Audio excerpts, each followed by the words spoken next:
भारतीय संविधान का 11वां संविधान संशोधन सन 1961 में हुआ था और इस संशोधन को करने के पीछे एक महत्वपूर्ण केस लॉ में दिया गया डिसीजन था।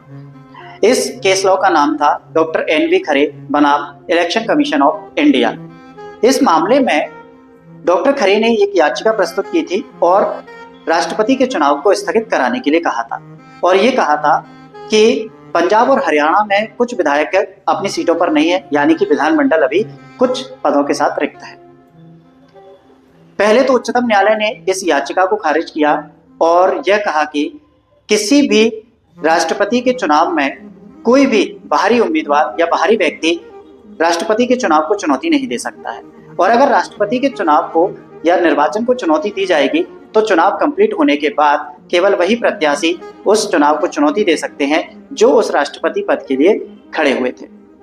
अब इस डिसीजन को देने के बाद एक संशोधन किया गया, 11वां संविधान संशोधन 1961।